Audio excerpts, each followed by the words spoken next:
Disclaimer. இந்த video எந்த loan app, bank அல்லது ஃபைனான்சியல் சர்வீஸையும் ப்ரமோஷன் செய்யவில்லை. இது கல்வி மற்றும் பொது தகவல் நோக்கத்திற்காக மட்டும். எல்லாம் கடந்து போகும், அதாவது நடப்பதெல்லாம் நன்மைக்கே. இது கண்டிப்பா கேட்கும் பொழுது அது எப்படிங்க எல்லாம் கடந்து போயிடும், அது எப்படிங்க நடக்கிறதெல்லாம் நன்மைக்கே, நான் கீழே விழுந்து எனக்கு அடிபட்டது நன்மைக்கா? சரிங்க, கீழே விழுந்து காலில் அடிபட்டது, ஒருவேளை தலையில் அடிபட்டு இருந்தா அது நன்மை தானே? தலைக்கு வந்து தலைப்பகையோட போச்சு அப்படின்றது ஒரு நன்மை தானே? அதெல்லாம் நமக்கு புரியாது. நான் ஏன் கீழே விழுந்தேன், எனக்கு மட்டும் ஏன் இப்படி அப்படின்ற ஒரு கான்செப்ட் தான் நம்மளுடைய மைண்டில் ஓடிக்கிட்டே இருக்கும். இந்த 2025 நீங்கள் எடுத்து பார்த்தீங்கன்னா எத்தனையோ தடவை, ஒரு 1000 தடவை நம்ம வாயில இருந்து எனக்கு மட்டும் ஏன்டா அப்படி நடக்குது, நான் மட்டும் கடங்காரனா இருக்கிறேன், நான் மட்டும் கஷ்டப்படுறேன் அப்படின்ற மாதிரி.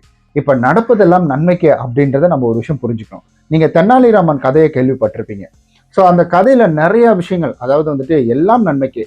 அந்த ராஜா வந்துட்டு வேட்டைக்கு கூப்பிடுவாரு. அப்போ வேட்டைக்கு கூப்பிடும் பொழுது வந்துட்டு இவருக்கு காயமாயிடும், அதாவது ராஜாவுக்கு காயமாயிடும். ராஜாவுக்கு காயமான உடனே வந்துட்டு தெனாலிராமன் என்ன சொல்லுவார்னா, எல்லாம் நன்மைக்கே மன்னா அப்படின்ற ஒரு வார்த்தையை சொல்லுவார். வார்த்தையை சொன்னோன்னே, ஏன்டா நான் கையில் அறுபட்டுட்டு கிடக்கிறேன், நீ எனக்கு வந்துட்டு அறுபட்டது நன்மைன்னு சொல்றியா அப்படின்னு சொல்லிட்டு இவர் தூக்கி உள்ள போட்டுருவாரு.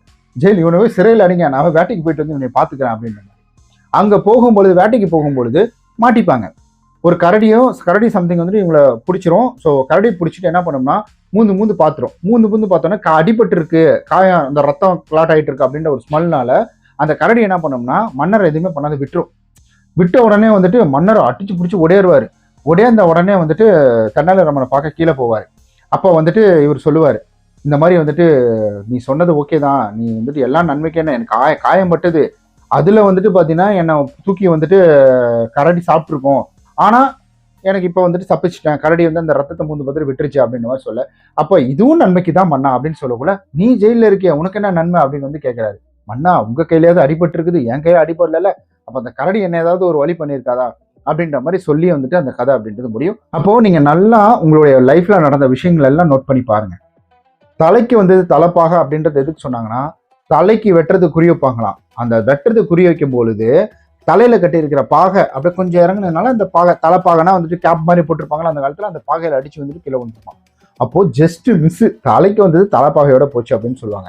நம்ம வாழ்க்கையில நம்ம என்ன இன்னல்களுக்கு வேணா இருக்கலாம், எல்லாமே கடந்து போகும். நீங்க யோசிச்சு பாருங்களேன், ஏதாவது ஒன்று நிரந்தரமா இருந்துகிட்டே இருக்கா? உங்களுடைய சந்தோஷம் நிரந்தரமா இருக்கா, இல்ல வந்துட்டு உங்களுடைய துக்கம் நிரந்தரமா இருக்கா? எது நிரந்தரமா இருக்கு? எல்லாமே கடந்து போய்கிட்டு தானே இருக்கு. உலகத்துல எவ்வளவு விஷயங்கள் நடந்துட்டு இருக்கு, அது இன்னும் நடந்துகிட்டே தான் இருக்குதா? உலகத்துல ஏதாவது போர் வருது, அது வருது, இது வருதுன்றாங்க, அது நடக்குது, இது நடக்குது, தங்க விலை ஏறுது இறங்குதுன்றாங்க, இல்ல வந்துட்டு ரெப்போ ரேட்டு குறையுது ஏறுதுன்றாங்க. ஸோ இந்த மாதிரி எல்லாமே வந்துட்டு நிரந்தரம் இல்லாம தான் நடந்துட்டு இருக்கு. போர் வருதுன்றது வந்துட்டு வேற நாட்டுக்கு, பக்கத்து நாட்டுக்கு சண்டை. ஸோ அது வந்து நிரந்தரமா டெய்லி நடந்துகிட்டே இருக்கா? அதுக்குன்னு ஒரு முடிவு இருக்குல்ல. எப்பவுமே ஒரு விஷயத்தை தெரிஞ்சுக்கோங்க, ஒரு ஆரம்பம் அப்படின்ற ஒரு விஷயத்துக்கு தொடங்கிடுச்சு அப்படின்னா அப்ப முடிவு அப்படின்ற ஒரு எண்டு கார்டு இருக்கு. அந்த எண்டு காரை நம்ம எப்படி வந்துட்டு அதை வழி நடத்துறோம், அந்த இடைப்பட்ட காலங்கள்ல நம்ம என்ன செய்யறோம் அப்படின்றது தான். நம்ம எப்பவுமே சரி, நம்ம எல்லாம் நினைச்சிட்டு இருக்கிறது என்னன்னா, எனக்கு மட்டும் கெட்டது, எனக்கு மட்டும் கடன், எனக்கு மட்டும் நிம்மதி இல்லை அப்படின்னு நம்ம யோசிச்சுட்டு இருக்கோம். முதல்ல ஒரு விஷயத்தை யோசிச்சுக்கோங்க, இந்த உலகத்துல 99% இதே வார்த்தையை தான் சொல்றாங்களாம். மீதி இருக்கிற 1% நேற்று பிறந்த குழந்தைங்க, இல்லை நாளைக்கு சாக போற ஆயா, இல்லை தாத்தா பாட்டி அப்படின்னு வந்து சொல்றாங்க.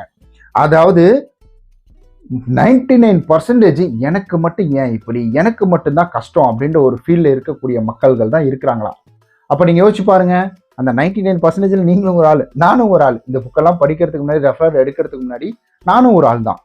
ஸோ கஷ்டம் அப்படின்றது எல்லாருக்கும் பொதுவான ஒண்ணு. அதை நம்ம பார்க்கிற பார்வையை பொறுத்து தான் இருக்கு. இப்ப விஜய் அவர்கள் வந்துட்டு நான் சினிமாவில இருந்து போக போறேன் அப்படின்ற ஒரு விஷயத்த சொல்லிட்டாரு.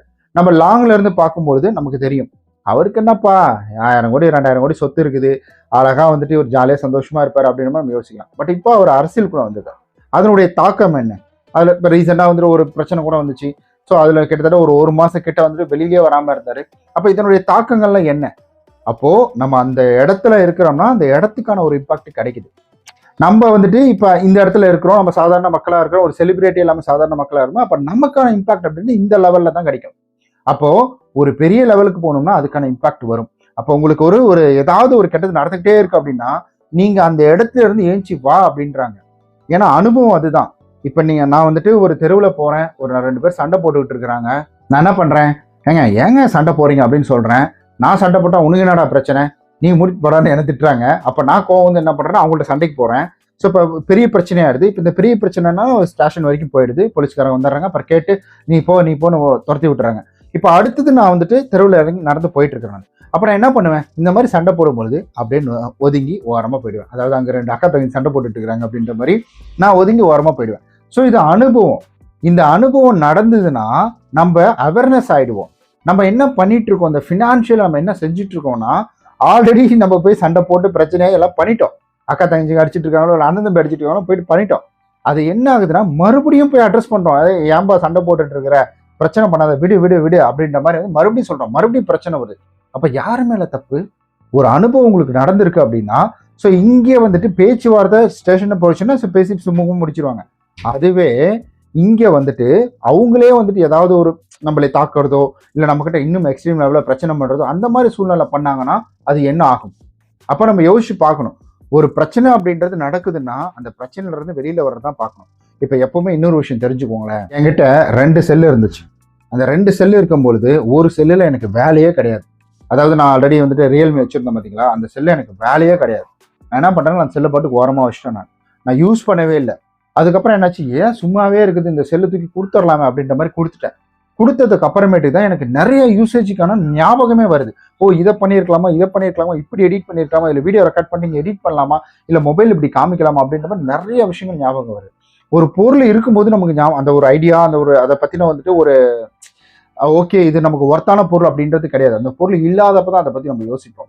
அதனால வாழ்க்கையில் நமக்கு ஒரு விஷயம் நடக்குதுன்னா அதை கரெக்டாக நம்ம பார்த்து அதன் பின்னாடி ஓட கற்றுக்கணும். ஸோ அதை பார்த்து புரிஞ்சிக்க கற்றுக்கணும்.